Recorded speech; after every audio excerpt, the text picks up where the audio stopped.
Hello, എല്ലാവർക്കും ഞങ്ങൾ ഈ പുതിയൊരു വീഡിയോയിലേക്ക് സ്വാഗതം ചെയ്യുന്നു സ്നേഹത്തോടെ.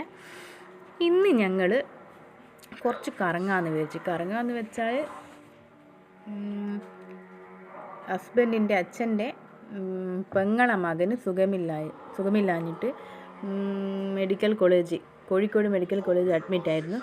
അപ്പോൾ ഇപ്പോൾ 4-5 ദിവസം അഡ്മിറ്റായിരുന്നു. ഇപ്പോൾ ഇന്നലെ ഡിസ്ചാർജായിരുന്നു, മിനിഞ്ഞാന്ന് ഡിസ്ചാർജായിരുന്നു. അപ്പോൾ ഞാൻ ഇന്നലത്തെ വീഡിയോ ആണ് കേട്ടോ. എഡിറ്റിംഗ് ഒക്കെ ചെയ്യാൻ ലേറ്റായിപ്പോയി. അങ്ങനെ ഞാനിപ്പോൾ യൂട്യൂബിൽ ഇടാമെന്ന് വിചാരിച്ചു. അങ്ങനെ ഞങ്ങൾ മൂപ്പരെ ചെന്ന് നോക്കാൻ പോവാണ്. അവരെ ഭാര്യ വീട്ടിലാണുള്ളത്. ഡിസ്ചാർജായി ഭാര്യ വീട്ടിലേക്കാണ് പോയത്. അപ്പം മൂപ്പരെ ചെന്ന് നോക്കാൻ വിചാരിച്ചു. അപ്പോൾ ഞങ്ങളിങ്ങനെ പോന്നാണ്, വണ്ടി എടുത്താണ് പോയത്. ഇങ്ങനെ ഞങ്ങളിപ്പം കുറ്റ്യാടി ടൗണിലെത്തി. കുറ്റ്യാടി ടൗണിൽ നിന്ന് പിന്നെ അവിടെ ഇറങ്ങി ഓരോ സാധനങ്ങളൊക്കെ വാങ്ങണം. രോഗിനെ ചെന്ന് നോക്കുന്നല്ലേ, വെറും കൈയോടെ പോകാനാവില്ലല്ലോ. അപ്പോൾ ഞങ്ങൾ കുറ്റ്യാടി ടൗണിലെത്തി ഇങ്ങനെ പോവുകയാണ്. കുറ്റ്യാടി ടൗൺ കഴിഞ്ഞപ്പോൾ പിന്നെ എല്ലാവരും ഈ വീഡിയോ എഡിറ്റിങ്ങും കാര്യങ്ങളൊക്കെ ചെളായിപ്പോയിക്കുണ്ടാകും. ഞാൻ ഫസ്റ്റ് ടൈം എഡിറ്റിംഗ് ഒക്കെ ചെയ്യുന്നത്. പിന്നെ ഒരു ആപ്പ് കയറ്റി പിന്നെ അങ്ങനെ ഞാൻ തന്നെ വീഡിയോ ഇട്ട് പറയുകയാണ്. പക്ഷേങ്കിൽ ഞാൻ ആദ്യമായിട്ടാണ് ഇതൊക്കെ ചെയ്യുന്നത്. പക്ഷേ എന്തെങ്കിലും മിസ്റ്റേക്ക് ഉണ്ടെങ്കിൽ എല്ലാവരും ക്ഷമിക്കണേ. മിസ്റ്റേക്ക് ഉണ്ട് എല്ലാവരും ഒന്ന് ക്ഷമിക്കണേ. മോൻ്റെ സൗണ്ടാണ് കേൾക്കുന്നത്. മോൻ സമ്മതിക്കുന്നില്ല ഒന്നും സംസാരിക്കുക. പിന്നെ ഫസ്റ്റ് ടൈം ഞാൻ എഡിറ്റ് ചെയ്ത് ഇടുന്നതാണ്. ഞാൻ യൂട്യൂബിൽ നോക്കി കണ്ടുപിടിച്ച് അങ്ങനെ ഒരു ആപ്പ് കണ്ടെത്തി അങ്ങനെ എഡിറ്റ് ചെയ്ത് ഞാൻ ഇടുന്നതാണ്. ഫസ്റ്റ് ടൈമാണിത്. തെറ്റുകുറ്റങ്ങളൊക്കെ ഉണ്ടാവും, പക്ഷേ ഫസ്റ്റ് ടൈമല്ലേ ഞാൻ എഡിറ്റ് ചെയ്യുന്നത്. അങ്ങനെ എന്തെങ്കിലും തെറ്റുകുറ്റങ്ങളുണ്ടെങ്കിൽ എല്ലാവരും ഒന്ന് ക്ഷമിച്ചേക്ക്. പിന്നെ എനിക്ക് സബ്സ്ക്രൈബ് എല്ലാം കുറവാണ്. എല്ലാവരും ഒന്ന് സബ്സ്ക്രൈബ് ചെയ്യണം, പിന്നെ കാണണം. അതല്ല എൻ്റെ ആഗ്രഹം. പക്ഷേ ഞാൻ ജീവിതത്തിൽ ഇന്നേ വരെ ഒന്നും ഉണ്ടാക്കിയിട്ടില്ല. ഇത്രേ ഇതായിട്ടും കല്യാണം കഴിഞ്ഞ് 2 മക്കളായി ഇന്നേ വരെ എൻ്റെ അച്ഛനായിക്കോട്ടെ അമ്മയ്ക്കായിക്കോട്ടെ ഒരു സഹായം ഒന്നും ചെയ്യാൻ പറ്റിയിട്ടില്ല. കാരണം പഠിച്ചിട്ടൊന്നും എത്താത്തൊരു നിലയില്ല. അപ്പോൾ ഇങ്ങനെയെങ്കിലും തുടങ്ങിയിട്ട് എന്തെങ്കിലും ഒരു പൈസയാക്കിയിട്ട് എനിക്ക് ഏറ്റവും ആഗ്രഹം എൻ്റെ അച്ഛനും അമ്മക്കും എന്നെക്കൊണ്ടാവുന്നൊരു സഹായം ചെയ്യണം എന്ന് ഒരു ആഗ്രഹം. അതാണ് എൻ്റെ സ്വപ്നം. അങ്ങനെ ഞാൻ യൂട്യൂബ് ചാനൽ തുടങ്ങി. എന്നെ രക്ഷപ്പെടുമോ എന്നൊരു ശ്രമത്തില്ല. പക്ഷേ അങ്ങനെ ശ്രമം നമ്മൾ പായാക്കരുതല്ലോ. ദൈവത്തിൻ്റെ അനുഗ്രഹത്താൽ നിങ്ങളെ സപ്പോർട്ടൊക്കെ ഉണ്ടെങ്കിൽ രക്ഷപ്പെടും. എല്ലാവരും സപ്പോർട്ട് ചെയ്യണം കേട്ടോ. അപ്പോൾ ഇതെല്ലാം ഞാൻ ഫ്രൂട്ട്സും കാര്യങ്ങളെല്ലാം മൂപ്പർ വാങ്ങുന്നതാണ്. അവന് കൊടുക്കാൻ രോഗിക്ക് കൊടുക്കാൻ ഇത് നാരങ്ങയും മാങ്ങയൊക്കെയാണ് വാങ്ങുന്നത്.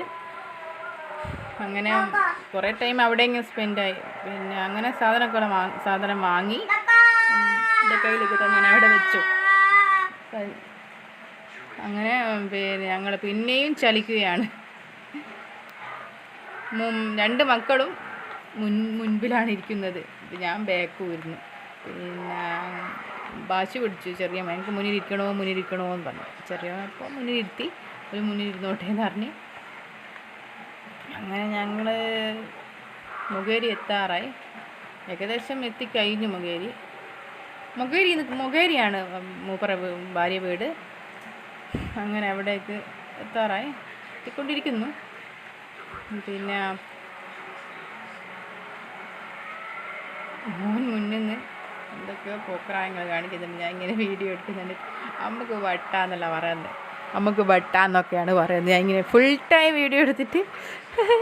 പക്ഷേ എല്ലാവരും എന്നോട് പറയുന്നുണ്ട്, ഈ യൂട്യൂബ് ചാനൽ തുടങ്ങിയിട്ട് നിനക്ക് എന്തിൻ്റെ കേടാ, നിനക്ക് വട്ടാ, അങ്ങനെ ഒന്നും പോകുന്നില്ല എന്ന് എല്ലാവരും പറഞ്ഞു. ഏകദേശം ആൾക്കാരും അങ്ങനെ തന്നെയാണ് പറയുന്നത്. എനിക്ക് എന്തിൻ്റെ സുഖേടാ അങ്ങനെയൊക്കെ പറയുന്നത്. ആരും ഒരു വിശ്വസിക്കുന്നില്ല. നമ്മൾ യൂട്യൂബ് ചാനൽ തുടങ്ങി അങ്ങനെ പൈസ കിട്ടും, രക്ഷപ്പെടും, അങ്ങനെ ആൾക്കാർ സപ്പോർട്ട് ഉണ്ടെങ്കിൽ അങ്ങനെ ആരും വിശ്വസിക്കുന്നില്ല. പക്ഷേ എല്ലാവരും എന്നെ കുറ്റപ്പെടുത്തും, എനിക്ക് വട്ടാ, എനിക്ക് വരാന്ത, അങ്ങനെയൊക്കെയാണ് പറഞ്ഞത്. പക്ഷേ എനിക്കൊരു വാശി, ഇതുകൊണ്ട് ഒരു 200 രൂപയെങ്കിലും എനിക്ക് കിട്ടണമെന്ന്, അത് അവർക്ക് കാണിക്കണം എന്ന് എൻ്റെ ഒരു വാശി. നിങ്ങളൊക്കെ എനിക്ക് സപ്പോർട്ട് ചെയ്യണം. ഞങ്ങൾ വീട്ടിലെത്തി കേട്ടോ. മൂപ്പറ വീട്ടിൽ ആ ഷർട്ട് ഇടാത്ത മൂപ്പറില്ലേ, മൂപ്പർക്കാണ് സുഖമില്ലാത്തത്. അപ്പോൾ ഞങ്ങളെ കണ്ടപ്പോൾ മെല്ലെ ഷർട്ടൊക്കെ ഇടാൻ പോയി. ഷർട്ടൊക്കെ ഇട്ടിരിക്കുന്ന അങ്ങനെ കുറേ സംസാരിച്ചൊക്കെ ഇരുന്നു. അങ്ങനെ കുറേ നേരം സംസാരിച്ചിരുന്നു. പിന്നെ കുറച്ച് കഴിഞ്ഞപ്പോൾ മൂപ്പറ വൈഫ് ചായ ഒക്കെ കൊണ്ട് തന്നു. അങ്ങനെ ചായ കുടിക്കാമെന്ന് പറഞ്ഞു. അപ്പോൾ ഞങ്ങൾ റൂമിലിരുന്നു, വാർത്ത ഡൈനിങ് ഹാളിലിരുന്നു. പിന്നെ മിക്സ്ചറും പഴവും അങ്ങനെയൊക്കെ ഉണ്ട് തന്നു. അങ്ങനെ ഞങ്ങൾ ചായയൊക്കെ കുടിച്ചു.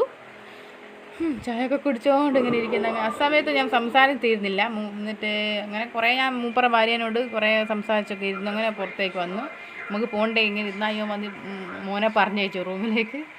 അങ്ങനെ പിന്നെ തിരക്ക് മൂപ്പർക്കടിയിലോ പോവുകയുണ്ട്. അപ്പോൾ തിരക്കായി. അങ്ങനെ ഞങ്ങൾ ഇറങ്ങി. കുന്നിറങ്ങുന്ന എൻ്റെ അമ്മ, ആ കുന്നിറങ്ങാനവർ ഭയങ്കര വൈക്കൽ, സ്ലിപ്പാവാം മഴ പെയ്തിട്ട് ഭയങ്കര സ്ലിപ്പ്. എങ്ങനെയൊക്കെയോ ഞാൻ ഇറങ്ങി എത്തി. അതിൻ്റെ ഇടയിൽ 3 ആളും അങ്ങ് മുന്നിലേക്ക് പോയിക്ക്. ഞാൻ ബേക്കിൽ നിന്ന് അങ്ങനെ ഇറങ്ങുന്നു. വീണാ പയഞ്ചക്ക വീണ പോലെ ആവും. അതുകൊണ്ട് ശ്രദ്ധിച്ചിട്ടേ ഇറങ്ങുന്നുള്ളൂ. ഇറങ്ങാനേ പറ്റത്തില്ല, സ്ലിപ്പാന്നൊരു പേടി തന്നെ എനിക്ക് ഒരു വീഴുന്നത്. അപ്പം ഞാനങ്ങനെ പരിശ്രമിക്കുന്നു. ഇറങ്ങി അവസാനം ഞാൻ ഞാൻ റോട്ടിലെത്തി. അങ്ങനെ റോട്ടിലെത്തിയ മനസ്സിനൊരു സമാധാനമായി. രക്ഷപ്പെട്ടല്ലോ എന്ന്. അങ്ങനെയും സ്ലിപ്പാകുന്നൊരു സ്ഥലം, കുറച്ചൊരു എകരം കുന്നാണ്. അങ്ങനെ ഞങ്ങൾ വണ്ടിയിൽ കയറാൻ പോകുന്നു. വണ്ടിയിൽ കയറി ഞങ്ങൾ അങ്ങേക്ക് പോകും. നേരെ ഞാൻ പോകുന്നത് അങ്ങ് എൻ്റെ വീട്ടിലാണ്. എൻ്റെ കല്യാണം കഴിച്ച വീട്ടിലേക്കല്ല, എൻ്റെ വീട്ടിലേക്കാണ്. എൻ്റെ വീട്ടിലേക്ക് ഞാൻ പോകുന്നത്. എൻ്റെ അച്ഛൻ മാത്രമേ അവിടെയുള്ളൂ. അമ്മ ചേച്ചിയുടെ വീട്ടിൽ പോയിക്കാണ്. ചേച്ചിക്ക് സുഖമില്ലാത്തത് കൊണ്ട് ഞാനൊരു വീഡിയോ പറഞ്ഞിരുന്നു, ചേച്ചിക്ക് സുഖമില്ല. അപ്പോൾ ഞാൻ അച്ഛൻ ചോറ് വെക്കാൻ വന്നതിന് ഷോർട്ട് വീഡിയോ ഇട്ടിനേനും. അങ്ങനെ ഞാൻ എൻ്റെ വീട്ടിലാണ് പോകുന്നത്. അച്ഛന് ഒറ്റക്കാണുള്ളത്. അന്നേരം അമ്മക്ക് ഒരു സമാധാനമില്ല. ഇനി കുറച്ച് ദിവസം അങ്ങ് പോയി നിൽക്കുന്നെല്ലാം പറഞ്ഞ്. അപ്പോൾ ഞാൻ എൻ്റെ വീട്ടിലേക്ക് പോകുന്നു. അങ്ങനെ പിന്നെ അച്ഛൻ പിന്നെ വിളിച്ചു. പിന്നെ മീൻ കിട്ടിയിട്ടില്ല. എനിക്ക് നിർബന്ധം കേട്ടോ, എനിക്കും എൻ്റെ 2 മക്കൾക്കും മീൻ നിർബന്ധം.